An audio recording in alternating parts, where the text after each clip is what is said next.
I'll go ahead and put the training in a fire point this afternoon, and maybe after this session, first of next week, maybe even tomorrow, Captain Roberts will put everything into y'all's national registry. So you'll see that in there pretty soon. Just a quick review. Y'all remember that a little while ago we talked about the national registry and the training. So we're finally doing the monthly stuff we've been wanting to do. And if y'all do the alphabet classes, then you're going to get most of the stuff for your national registry, and the monthly stuff we're going to pick up and do that the alphabet classes don't catch. So that's what these monthly in-services are. So today we're going to do head injuries and concussions. It's going to be audience participation. As you guys know, like you've been to several of my stuff, I like to ask questions and get feedback, and we get some discussion going. So I do expect to get some good discussions today. We're going to try to go for right at 2 hours. We'll get out of here for lunch because you know me, I'm going to eat lunch. So, and this is my Friday. So, some stats: 4 million head injuries annually. 1.4 million get treated at hospitals. Of those, 300,000 get admitted. And about 100,000 people have residual effects from different types of head injuries. That could be the full traumatic brain injury down to concussions, which we know we're going to talk about concussions at length today because it's in the news. So, and when reading the article on concussions, most of these people that get head injuries, especially concussions, walk into their doctor's office. They don't go to the emergency room right away. Usually their doctor will send them for a CT or further testing. So we'll talk about that when we get to concussions. Everybody remember the layers all the way down to the brain, starting at the skull, working in? Where's my paramedics? Not that it matters because this is everybody, but really? 2 paramedics?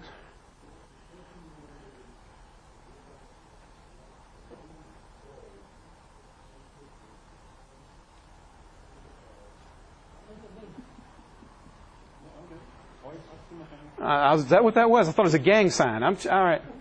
I mean, if you're embarrassed about being a paramedic, it's okay. I get it. But here are all the layers. Let me ask you guys a question. It really is for everybody, but I just want to know where paramedics work because they need to be answered more. Do you guys really care if it's a subdural bleed versus an epidural bleed? Sue cares. Anybody else care? No. There's no wrong or right answer here, really. Because they are different. They present differently, sort of. Some come on fast, some come on slow. I honestly don't know which one's which. Are we going to treat them differently in the field, though? Pre-hospital, we're probably not going to treat them any differently. But we do want to let the hospital, when we come to the hospital, we want to let them know exactly how they presented, how fast of an onset, how slow, and those kind of things, and what we saw when they presented.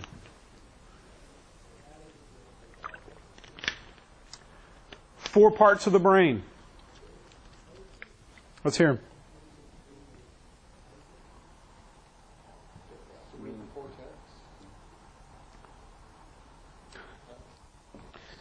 I give up. Turn it off. We're just going home. No, parts of the brain. Cerebrum. Does that help? Get it started? Cerebellum. Brainstem. Somebody say diencephalon. Everybody forgets that one for some reason. I don't know why. Those are the 4 parts. Of those 4 parts, the cerebrum being one of them. How many parts to the cerebrum do we have? 2 hemispheres, right? And each hemisphere has how many lobes? 4. Say it out loud, Sue. 4. 4 lobes, which are? What? You just put 3 together. How did you do that? Let's start over again. Frontal. Occipital. And back here is bad. Our brainstem is back here, right? So you get that basilar skull fracture in the occipital part. And we could have some real problems back here because all our functions are really back here. If something really happens bad here, we do have issues. And here's what they're all due. And apparently I have no frontal lobe. I had no foresight. I got married 4 times and got divorced 4 times. I poorly planned apparently through that. And really bad judgment. You talk about bad judgment. I'm now dating one of my ex-wives. So. Which number? I really wanted the Heath Roughton reaction. Because Heath jumped up from the back row and wanted to whoop my butt for doing that. Because y'all remember a few in-services ago, I told you, if I'm doing anything stupid, stop me. Heath was so far my only friend. He was ready to get up and stop me. So, thanks. 1, 2, 3, or 4. It's a joke. I'm not dating one of my ex-wives. So. It's really sad that we think you're not lying about that. What is that for? What'd you just say, Sue? I heard you. Number 5. You start to sound like Lieutenant Babb. There you go. So that's frontal lobe. Parietal lobe is your sensation through your body. Temporal, hearing, and speech. Occipital is your vision. All your vital functions we said a few minutes ago back in the brainstem. And then the cerebellum is balance and coordination. Primary and secondary injuries. Primary injury is the first impact, obviously. Secondary is what happens after that. Y'all remember coup contra coup? And so you get hit in the rear end, you go backwards, and then all of a sudden you're going back forward, and your brain is sloshing around in the little skull, the little cavity of the skull. And there's not a lot of room in there. We're going to talk about intracranial pressure, and that happens with this coup contra coup stuff. So.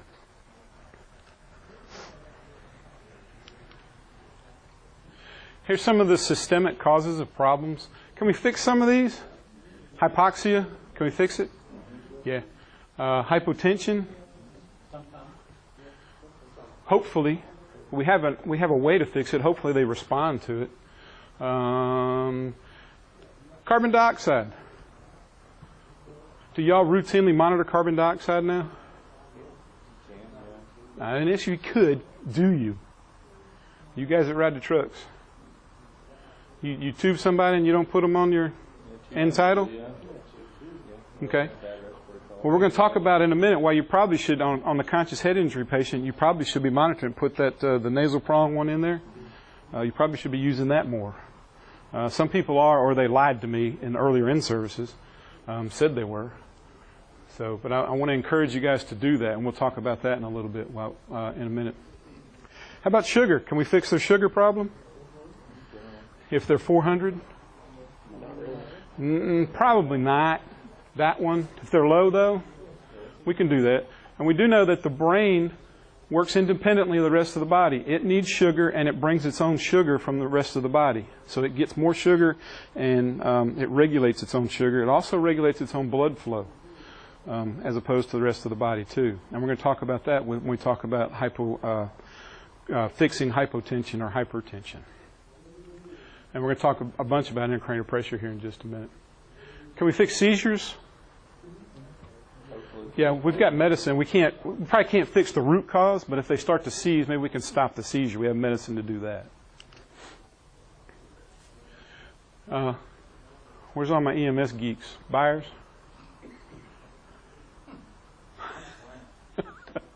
But you got a formula here. You want to talk about brain perfusion and whatnot.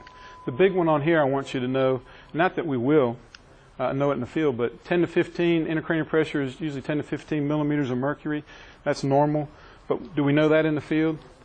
No, they don't have a bolt and they don't have arc lines, and we can't measure that kind of stuff. So it's going to be really tough for us to do that. But here's some just general information, and I got to talk about for about 30 seconds. So there we go.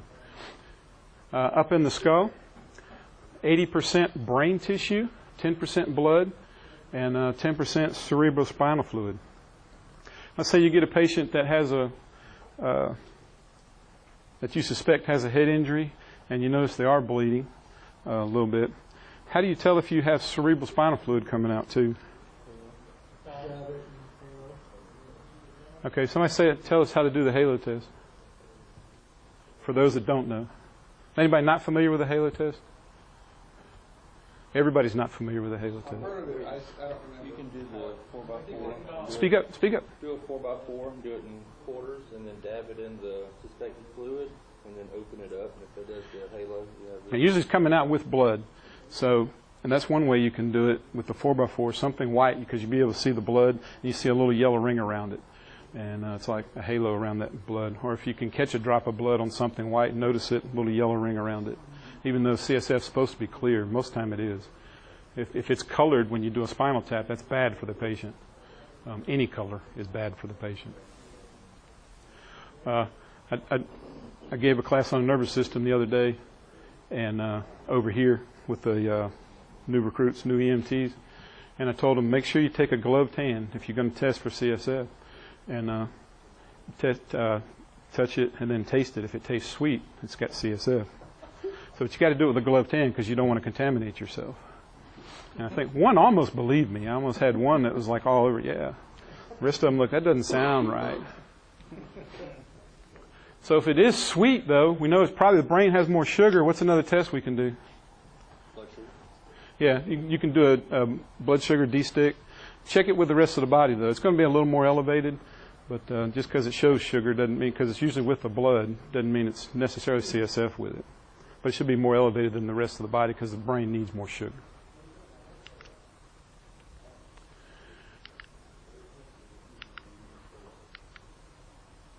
Back up. Let's talk about hypoventilation. Where's our pulse ox need to be? Our oxygen level, 95 to 100, right? We still want that with these type of patients, head injury patients. But if you check mine right now, and it's 97, when was that really? Yeah, several minutes ago. So we're looking for trends, though, when we're doing that. Okay? So if we're in the 90s, our low 90s, we want to be able to get them some oxygen. So somehow we got to supplement that O2. Either we need to breathe for them, put a non-rebreather on them if they got an open airway or whatnot. So let's try to get that up, but watch the trends as you're treating these people. And along with that, hypotension. We don't want their pressure too low, right? Where do we want their pressure, these head injury patients? 90. Where do we want these patients? Just in a normal range. You don't want to be hyper or hypo. What's normal? About 120 over 80 is what they say is perfect. Okay. How about just systolically? Where do we want them? 90 to 100. Because what happens is, if it's too low, they're going to vasodilate because the brain's asking for more blood and to increase that pressure a little bit. So what's happened? We get more fluid in there, and we increase our intracranial pressure. And the same thing happens when you hypoventilate a patient. They don't get enough O2. They open up the blood vessels. We get more fluid, more blood, whatever's in there, and we increase the intracranial pressure. So we don't want to do that. So what we want to do is try to breathe them and maintain that 95 to 100, and breathe them about 12 times a minute. So about every 5 seconds, we want to be squeezing the bag if we're bagging them. In the same case, 90 to 100, keep that systolic right there. It's not too high, not too low, because if you get high blood pressure, if you're up around 120, then that's too much pressure, and you're going to create more intracranial pressure on the brain too. And then what happens if we create a bunch of pressure on the brain? What happens to? We get swelling, but where does it push the brain? Yeah, right out the back here, out the little hole in the opening of the back of the head. So we don't want to do that. That's bad. We don't want to herniate the brainstem.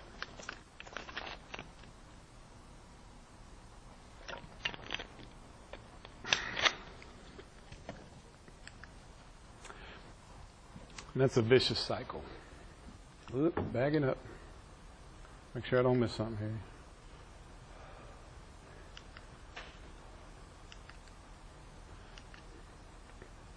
And everything goes back to the basics, right? Got to have an airway, got to maintain that airway. You got to make sure it's open and clear. They got to be ventilated. They got to be moving oxygen in and out. And they got to have circulation too. So it goes back to the basics. So you EMTs, keep the paramedics honest, because they always think at a different level, or try to anyway. So y'all bring them back down to the basics. Y'all are too quiet this morning, man. Do we need more coffee? Okay. Oh, the chief is in here, so y'all don't want to say anything? My God. Huh? Oh, the camera. It's not. Oh, you're pointing at the camera, not the chief? Yeah. Okay. I'm being nice today. All right. I want you to be nice I do got a few today. things I need to talk to you about after class. We'll continue to talk about it. When we're assessing patients, we're going to talk about mental status in a little while, but we do want to note their mental status. Right now, let's talk about the cranial nerves. How many cranial nerves do we have? That's good, because one of the other shifts, I probably shouldn't say this is going on Moodle, but I guess I won't name which shift, but they thought there were 10. I think 10. Okay, good. Let's go over them all. Did y'all realize they had a name? That each one's designated with a number, like cranial nerve number 1 has a name also, which is olfactory. Okay. Somebody just studied it in class. No? Okay. So, how do we assess the olfactory nerve? What is the olfactory nerve? Smelling. How do we assess that? Can you smell what?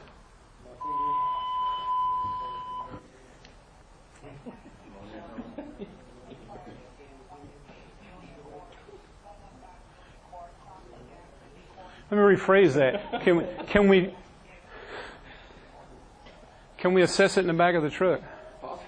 Possibly with what? One thing we do have ammonia. Possibly you could probably do that. Typically, what happens, though, I think in a neurologist's office, though, they got a little machine set up, and they'll give you three smells, and you have to identify. Yes, I smell that, and what does it smell like? And 2 out of 3, you pass, I think. But if they can smell ammonia, then we know. All right, they probably can smell. So that cranial nerve number 1 is probably working well. And since we're being taped, I won't go through the rest of that speech. Cranial nerve number 2. What's the name of that one? No. What'd you say? We're on that line, though, but it's not oculomotor. Optic. Optic nerve. Okay. What are we referring to with the optic nerve? Vision. So if they can see, can you read that? And get them to read it. Okay, so they got to be able to read. Can we assess this one? Absolutely. They don't necessarily have to read. Southern Regional, we got a picture book, and we give it to them and say, if they can move an arm or whatever, can you point to the woman doing dishes? It's pretty sexist, but hey, that's what they use there. Yeah, one of the physicians there, a male physician, loves that one. So we can assess that one in the back of the truck. Cranial nerve number 3 is the ocular motor. How do we assess that?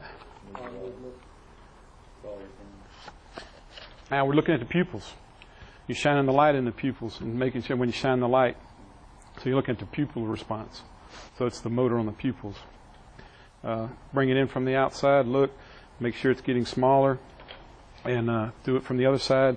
Make sure they're the same. We're going to talk a lot about symmetry because we know if we have one problem on one side of the brain, it affects the other side of the body typically. So we're going to talk about symmetry too. So when you're doing that, watch them. We're going to talk about unequal pupils too here in a little bit. What kind of problems we can have with that.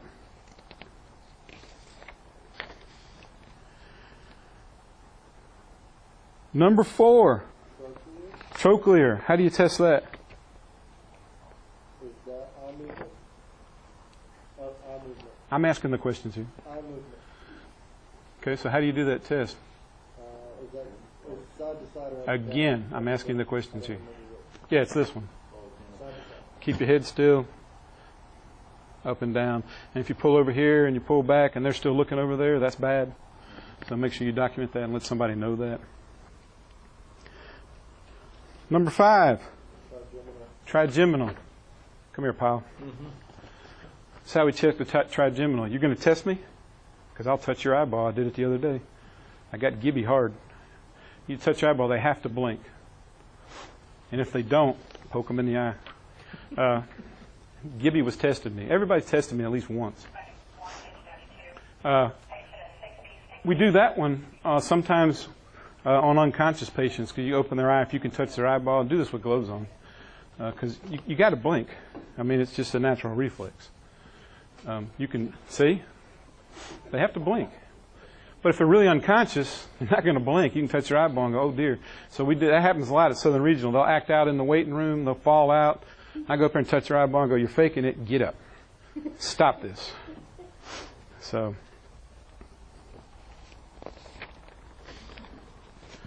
number 6, abducens. How do you test that one?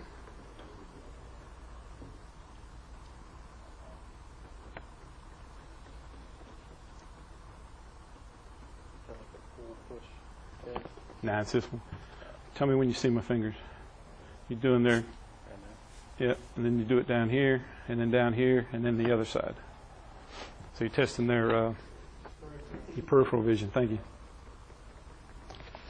Number 7, facial. How do you test the facial nerve?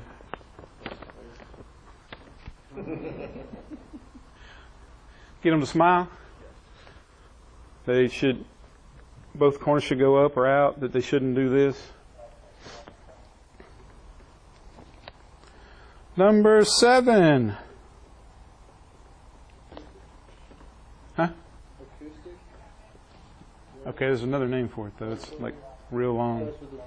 Yes, it does. Then why were you going auditory and acoustic if it starts with a V? Are you trying to grow a mustache?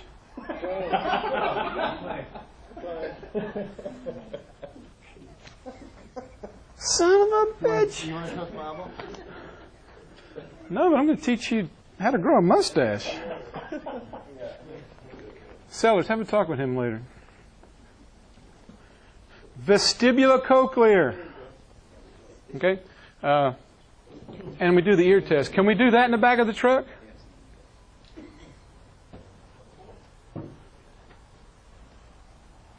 Can we do that in the back of the truck? Absolutely. Yeah, how are you guys going to do it? You can snap your fingers. The way they like to do it in the neurologist's office, they have a tuning fork, and they hit that tuning fork, and then they bring it in. Tell me when you hear something, and then tell me tell me what you hear. So you should be in a reasonable distance that they stop, and then say what they hear. Say you can do it with a ticking wristwatch in the field.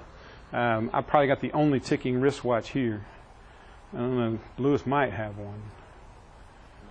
So, but that's going to be hard to hear in the back of the truck too, right?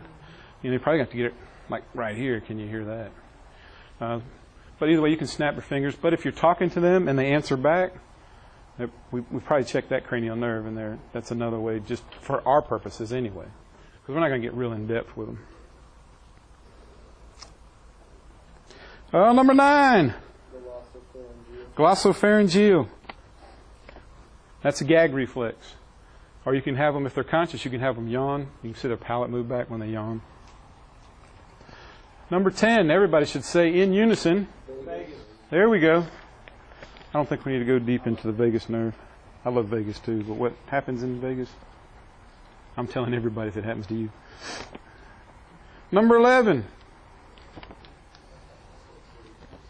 Who said accessory? Way to go, Taylor. You're in school too, aren't you? How do we assess the accessory nerve?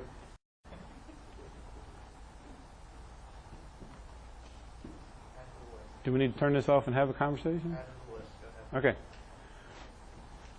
One way, this one tells you have them shrug their shoulders. You can shrug them, put them down.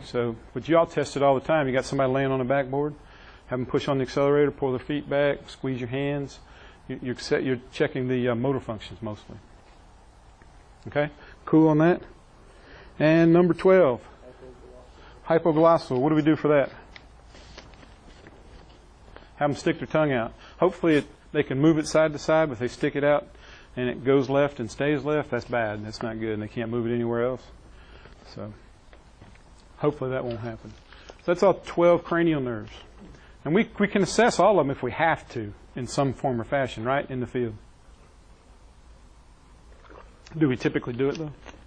Not all of them. We just do what's pertinent to us depending on what's going on.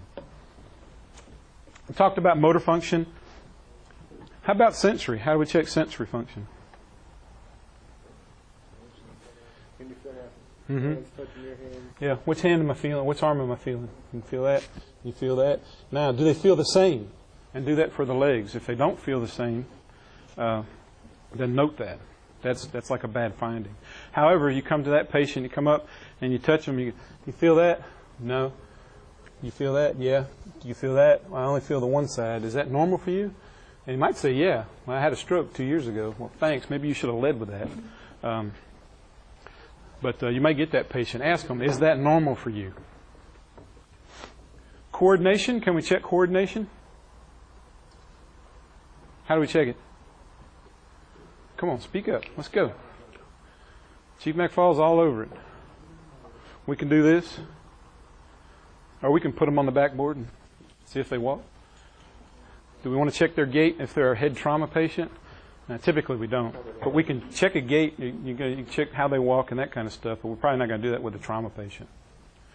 Y'all check reflexes in the field? You can, but no, not typically. Really? You don't? You sure? What reflex are you talking about? I'm asking the questions here. Can I be in charge for a while? Are you talking like reflexes like Babinski's or? Hey, look at there. Matt Lanza came up with a big word. Say it out loud. Babinski, you guys do check that, right? Typically, you're not going to check this one, get their knee, because they're going to be laid on the backboard. And it's really easy to get to the bottom of their feet, right? So y'all do Babinski's. You just didn't think about it right away. So if this is a foot, this is not my hand. B shift has a heart. Oh, we need to edit that part out. I don't want to dog on B shift. Because I know it's y'all's favorite shift because you follow them and they take care of everything. You don't have to do anything when you come in the mornings. Of course. See, now I hear the sarcasm. A minute ago I couldn't get an answer out of y'all. But if you check the Babinski, you run something up the bottom of the foot and the toes curl forward. We okay with that? We are? Which way should they do? Should pull away from you. Unless you're an infant. Infants are going to do this. But most normal people are going to go this way. If they go this way, that's still better than none at all. But that's not a good sign.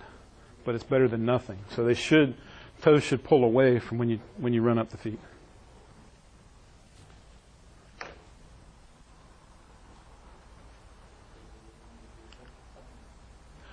Everybody cool with AVPU?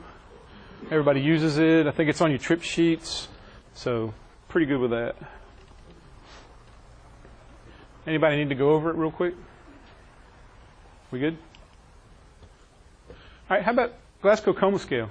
You guys use this all the time, right? Every day, every patient. Doesn't matter. Just like your CO2. You know, that's how good you are with that. Let's bring up the chart. While you guys are assessing the patient, especially in the initial assessment, do y'all think of these numbers? Yes. While you're doing it? Matt Lanz is the only one probably. Do you really? Yes. Good. That's a good thing. I don't. But you're probably, even those of us that don't think of numbers, we're probably thinking they're sick or not sick, or however you want to do it. This patient it needs to go downtown, or whatever. But at some point, we're going to have to think of numbers, because as soon as you pick up the radio or the telephone, you're making a report. On the other end, you go to Grady. What's one of the questions they ask if you don't tell them? What's their GCS? They want to know. All these trauma patients down there, they want to know that stuff. So, what's the number that we use here in Fayette County that we are definitely going downtown, no questions asked? 8. Yeah, 7 or less. What is it, 8 intubate or whatever? 7 or less, we're going downtown. We know that for sure. Does that mean if you got a 12, you got a patient with a 12, we can take them over here? No, we may still take a 12 downtown. You guys do it all the time, I know. Based on mechanism, how many body systems are involved, things like that. We put everything together, and after you assess them, sometimes it doesn't matter what their scale is. We're going to take them downtown. Where do you guys take a 3? Yeah, the morgue, Piedmont Fayette, if we're still trying to work with them. The 3, I don't know who did this, but that's the participation in life. Even here, you get a 3 if you're dead, which I thought was ridiculous. But I guess it's some hippie made that up. It's the same guy that felt like everybody needed to get a trophy, whether you won or not. So here you go, you're dead. You got a 3.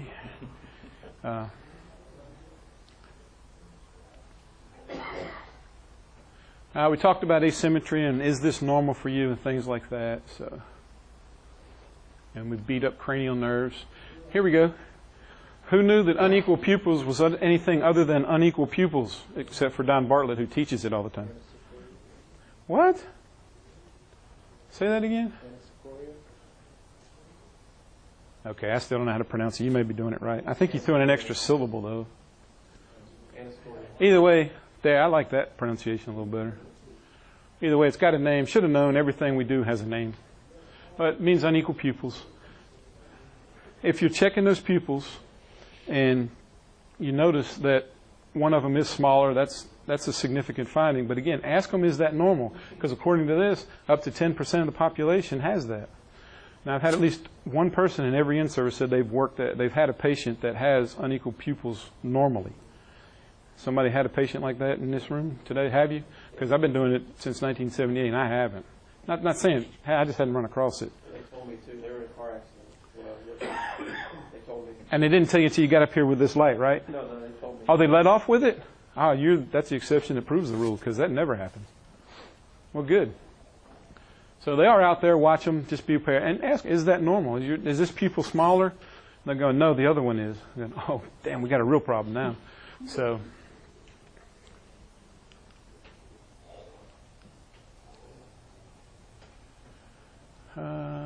we talked about that, moving stuff around. Sternal rubs. You guys like to do sternal rubs or the nail bed compression? Sternal rubs? Okay. Probably done that to see what kind of response we get.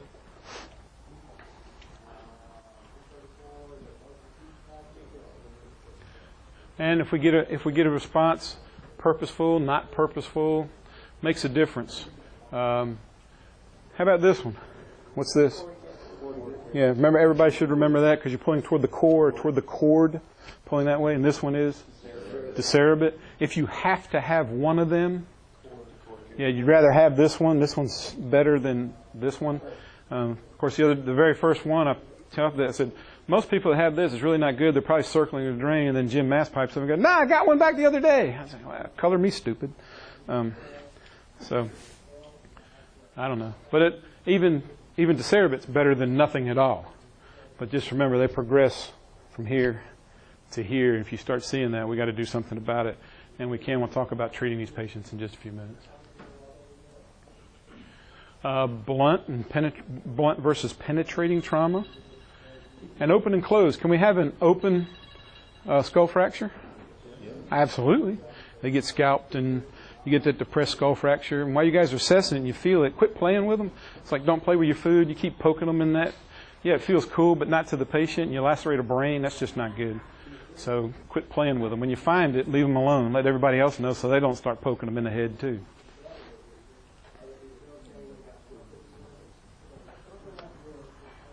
Let's take about 10 minutes before we get into concussions.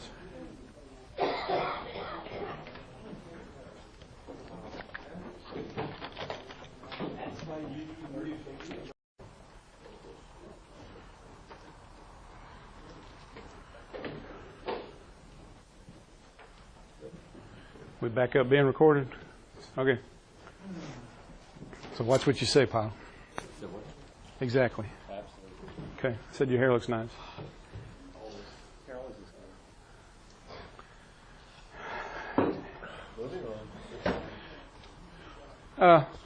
Let's talk about concussions now. They're in the news, and let's have a little conference about them. Y'all can please participate into this because I do need your input. Y'all realize what a concussion is, right? Taylor's the only one. Okay, it's just a brief, momentary interruption in brain function. Maybe some bleeding. Typically, there's not. So we don't have bleeds with them. Can we diagnose concussion in the field?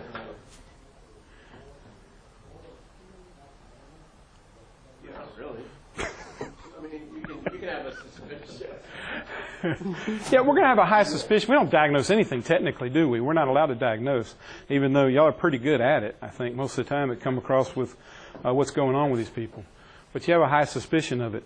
But since we can't diagnose technically, where do we need to take these patients, these concussed patients? To a hospital. That's really good, Pyle. Thanks. Any particular hospital? Yeah, let's go to a trauma center. Let's go downtown with these people, because we still don't, even though we're going to talk about signs and symptoms in a second, do we know for sure there's not a bleed or something? We don't know for sure. Okay? So let's get them to a trauma center and let's take them there. All right? And while we're on it, what's some of the signs and symptoms of a concussion? Memory loss. Had amnesia. And the repetitive questions. Typically they're questions, right? What happened? Where am I? Is my dog okay? You know, where's my car? Was I in a car? Whatever it is. And it's over and over. So yeah, we want to take them over here to Piedmont Fayette because we're tired of hearing the question 18 times. But now we're going to have to hear it 118 because we're going downtown. Because we don't know for sure that it's a concussion versus a bleed. Let me ask you all this. Which sports create the most concussions for guys? Football. What's the next one? Hockey. Football and hockey. How about for girls? Soccer. I'm glad y'all jumped right on that. I was like, when I read that, I went, how mean are these girls? They're apparently they're really mean. And when you, yeah, and they do hit heads when they go up for headers and stuff, and put the header, the ball hitting the head is a problem too with concussions and whatnot. So, no. So now when we're talking about these statistics, football's up here. Girls soccer's right under that, and then boys hockey's third, and it's like there's a huge difference between second and third. So when you guys are working these football games, it sounds like we really need to have more guys at these girls soccer games. But working these football games, watch out for this. Be suspicious of these problems. And when you do go to the soccer fields, be suspicious of a concussion right away too. Think about that as you're going, as part of your size up. How many coaches we got in here? Coach kids? Coaches? How about officials? Anybody referee, umpire, or anything like that? Did you have to take a concussion class this time? Yeah, they've been doing that for a while, I understand. So when these people get hurt and I told you earlier, they're walking into the doctor's office. They're not going to the emergency room. Or the parents that are living vicariously through their kids, they're not taking them anywhere. Had somebody tell me yesterday that they went to a football game. The kid was concussed. They knew the kid was concussed, and I really need to take his kid downtown. And Dad was like, "No, he's playing football." Well, I mean, you're going to be taking care of this kid the rest of your life when he keeps getting those concussions over and over again because you wanted him to play football. So watch out for the parents and coaches that are trying to put their stars back in and not saying it's a concussion. I think most coaches are going to be a little better at it now that they have to take the class, and I think they could be held liable, maybe criminally and civilly. I don't know, but I would think, because in our litigious society, somebody may do something if these coaches know, and they put them right back in, and they can probably prove that they knew. I don't know, but so you guys help out, and let's err on the side of caution. Let's get these kids to the hospital and get a proper diagnosis. Now, when they get a proper diagnosis, finally get diagnosed with it, for the next 24 hours minimum, anybody with a concussion has to stay away from any kind of brain stimulus. That means no cell phones, no iPads, no iPods, no TV, nothing that can stimulate your brain. So think about these high school kids, or any kids, I guess. They're named high school. I mean, I got little 2-year-olds. I see them come in the hospital all the time playing on their parents' cell phones. But think about that for 24 hours without a cell phone, let alone the rest of it. No video games. You lay in your bed and stare at the ceiling because you don't want to stimulate the brain. I want that brain to rest and recoup. How long can some of these symptoms last? A couple days, weeks. Junior, anybody follow NASCAR? I quit doing it, but I happen to hear Junior's not in his car because of a concussion. And it's been, has it been a month now? It's been a while. So these things can linger on for quite a while. And with that said, when they do finally start their recovery, or they don't even start their recovery until they're symptom-free. And then it's 7 days from that, depending on a lot of things, but they'll get when you go to the doctor and say, I'm done, I don't have any dizziness, I don't have a headache, everything's fine now, I can walk fine, and the doctor will go, good, come see me in 7 days, and then we'll decide what we're going to do with you. So if they just have a few days in the beginning with these symptoms and they get over them, then probably then they sit out a week, and then they can probably come back, depending. And if you're like Junior, it may be a little longer. But your recovery really doesn't start until you're symptom-free. So watch out for that when you're going talking to these patients also. How many concussions have you had on the football field or the soccer field? And when was your last one? And hopefully they've taken the time to really recover from that one. But there's a lot of pressure to put these kids out there so they can get scholarships or whatever. So they may lie about how they were really feeling and then come back and then get another concussion when they really hadn't healed from the first one. So kind of be aware of that stuff and get a good history where you can with these kids or anybody that's had a concussion. So without getting in, we're recording. I haven't had a concussion. I've never been officially diagnosed. Some of y'all played a lot of sports growing up. Maybe you didn't get officially diagnosed. Both my brothers did. They've had several playing high school football. I was smarter than them. I quit playing high school football and concentrated on basketball and baseball. So, and they're suffering today because of it. Or maybe it's just because they're stupid. I don't know. But some lingering effects from over time. But you see that with these football players too. These pro football players, it's big in the news. They had all these concussions, and now they're having problems today. They're killing themselves and other stuff, blaming it on these concussions. And very well could be a possibility.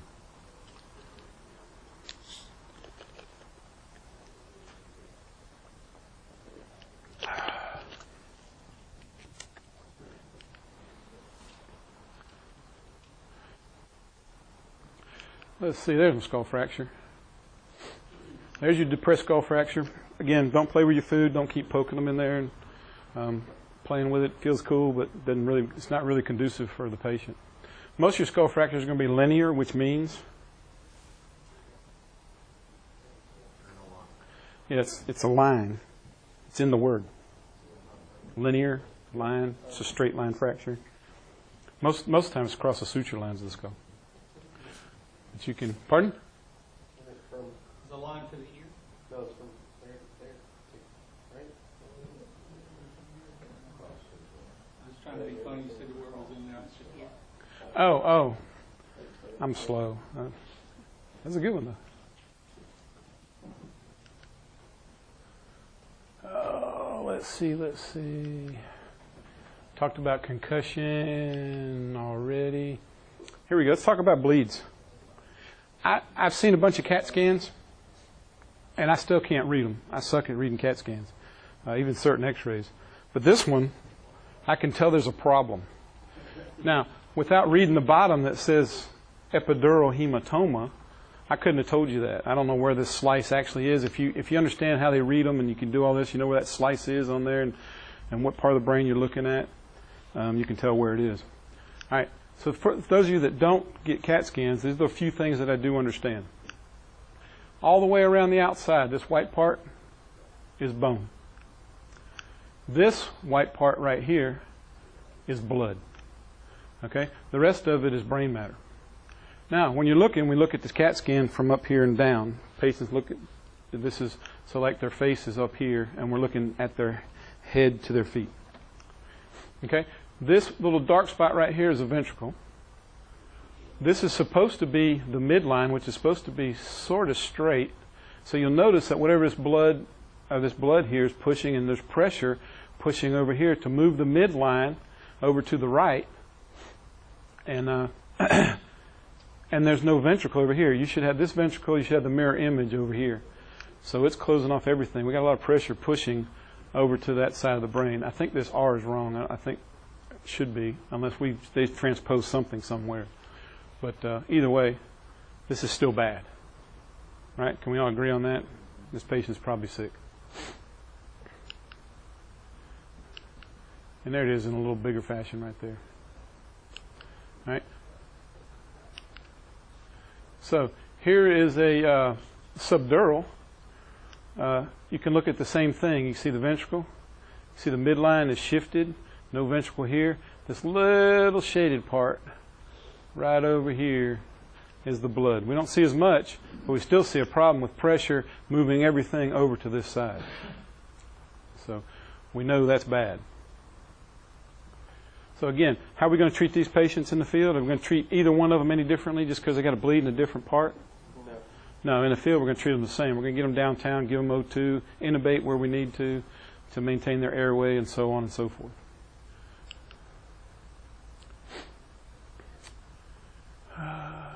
Let's see. We talked about all of this. Here we go. Penetrating trauma. This happens to be a gunshot wound. Has anybody ever had a real patient where they've had a stab wound to the skull? I've seen pictures and x-rays of the screwdriver went through the eye socket into the brain. Yeah, I think the boyfriend was cheating and she stuck him pretty good, and now she's in jail and he's dead. So I've seen pictures, but I've never had a real patient that's had a stab wound to the brain. And the only penetrating trauma I've had is a gunshot wound. We've all probably had plenty of those in our careers. So we can have those penetrating type wounds to the brain. All right. We talked about secondary injuries, hypotension, hypoxia, and already. We didn't talk about how to fix them. So if a patient is hypotensive, where we want to maintain them though first? 90 to 100 systolic. And how do we get that pressure up if it's low? Fluids. All right. Be careful though, because if we increase their fluids, we could increase intracranial pressure. We introduce more fluids because the brain's trying to regulate itself and get more blood because they're hypotensive. We could create another problem. So you got to watch them. So make sure you hook them up to your monitor and your pulse ox, and watch those trends. Probably hit your monitor to do a blood pressure about every minute, so you can watch it and keep up with what's going on with it. All right. Same thing with hypoxia. How can we fix hypoxia? O2. So we can deliver that in several ways. If they're conscious, and they're maintaining their airway, we can non-rebreather, so high flow O2 that way. If they're not conscious, don't have a gag reflex, intubate if you can. We're going to talk about, there's a slide up here in a minute that'll tell us that maybe we shouldn't be doing that, but we'll talk about that when it comes up. Let's see. How about seizures? If they start seizing, what do we carry? We can stop that. Valium. Okay, Versed can help too. And just remember that a single episode of hypoxia or hypotension could be bad for that patient. With that said, if the accident happens here and we don't arrive till here, we can't do a whole lot about this, can we? But when we get there, we need to be aggressive and start working these people to try to prevent, definitely prevent, but if they reverse hypoxia and hypotension where we can. All right, cool?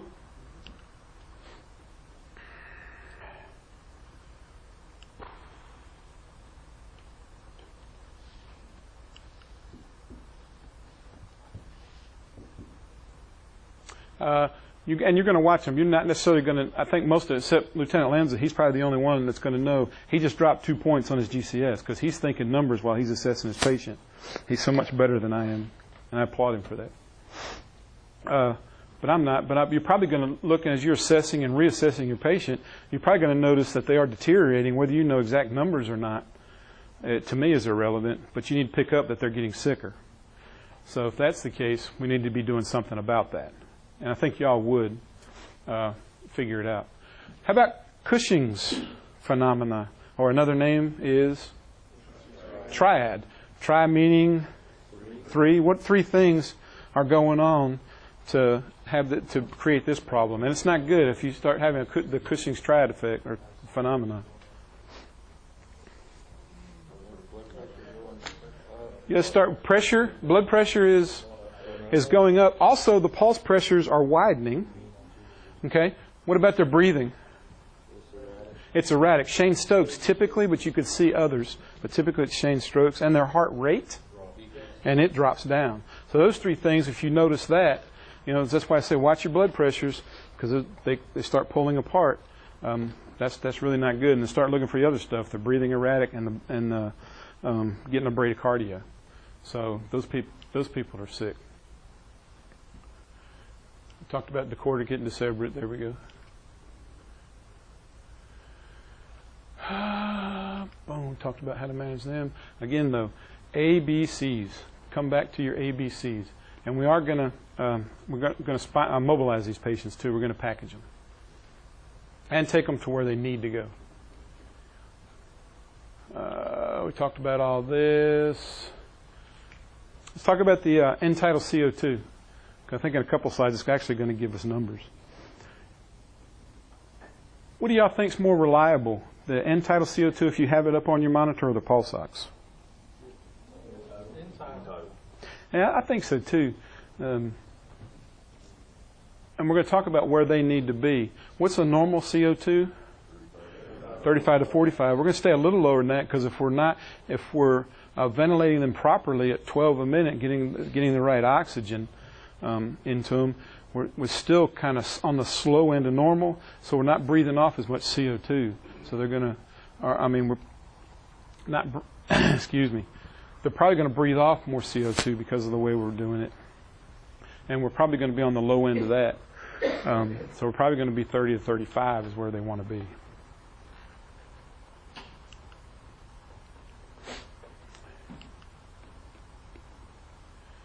So they want to be at 35 to 40.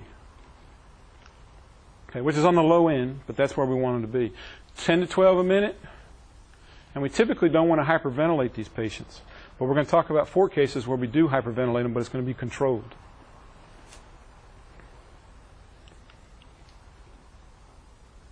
Well, here they are. Did I miss one? Let me go back real quick.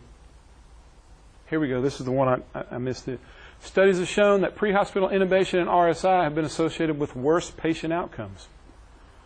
I haven't found it in the book why. I think we've thought of some reasons over the last few days. Can y'all think of some reasons why it's worse for them if we tube them in the field? Because what's our gold standard is a tube, right? To intubate. So why is it worse for a head injury patient if we intubate or if we put them down? I can't hear you, John. You have to stop bagging them to tube them? Could be a possibility. If you're not really skilled in it, you can cause more injury. Improper. Yeah, manipulation of the... Yeah, they threw me under the bus yesterday. Poor training! Thanks! But one of them, I think, and I'm not saying we do that here, but I didn't get it. Here. He didn't get it. Try it. Here, you try. Now how long have we waited before we've got good O2? Now we're hypoventilating these patients and we're not doing real well because we want to get that tube before we leave, and we're not moving the O2 because we're getting everybody to try. And depending on the injury and stuff, it may be a tough intubation anyway. May have a lot going on there. What's one of the things that happens when you introduce the stainless into the vallecula? Stimulate the vagus nerve, which does what? Bradycardia. So that could be another reason too that they're saying they're having issues with it. So I don't know. The book doesn't say, but at the same time, we got to secure an airway. So let's get the airway, and then we can fix the hypoxia and stuff because they're not breathing and whatnot. So.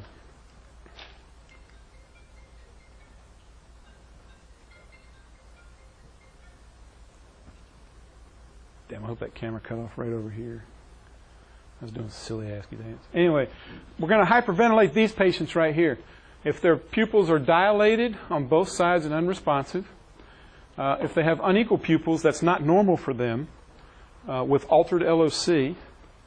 If they start posturing, decorticate or decerebrate, or either way, whatever the posturing is, or their GCS drops, those people need to be hyperventilated. But it's controlled. They're talking only 20 a minute. Okay, and so when we hyperventilate, we're going to blow off even more CO2. So their ventilation target is 30 to 35. So it's actually off. We're 35 to 45. We're actually going to be a lot lower. Did I say that backwards? If they're not blowing off the CO2.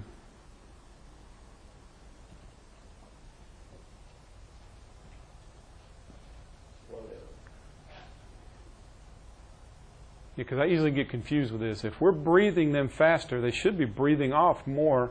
They're retaining it. They're breathing too fast. That's what causes them to get all tingly. Yeah, because all of a sudden, I've been saying this for 2 days, and I just screwed it up today. More oxygen if you're hyperventilating. Yeah, because we're bringing in more O2, so they're not able to breathe off the CO2 because they're breathing too fast, right? Okay. So, but it's controlled. We're not just squeezing just as fast as we can squeeze. This gets controlled about 20 times a minute. Just squeeze the bag, get a normal breath in, squeeze the bag, so we're a little faster than every 5 seconds. So we want to be about 20 a minute.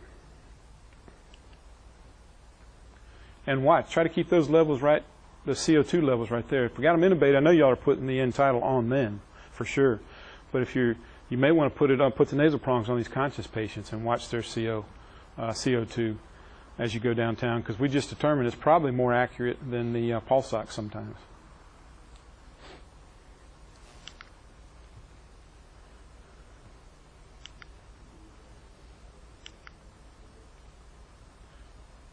I talked about raising their pressure already. We want to be 90 to 100 or radial pulses, if we can get radial pulses back. But watch it, because you don't want it going too high. We don't want to create too much pressure for these patients. We don't use ringers. We use saline. We don't do mannitol anymore. Where's our old people? Just Ashley. That's it? All right, Chief McFall came back in. He remembers mannitol. You remember mannitol days? Yeah. So there's not many of us left. There's getting fewer and fewer when you bring up some of this old stuff.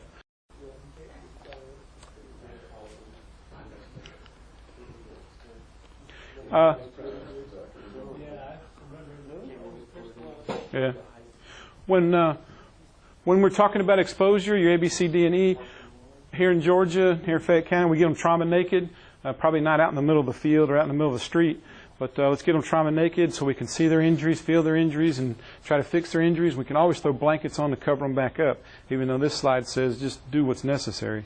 But let's get them naked so we can fix them. And we can cover them up. We've got to keep them warm, though. Trauma patients need to be warm.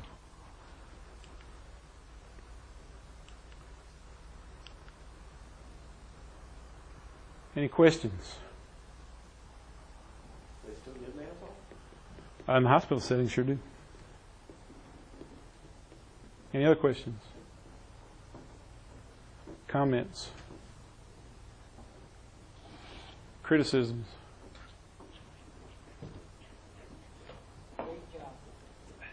Thank you, James.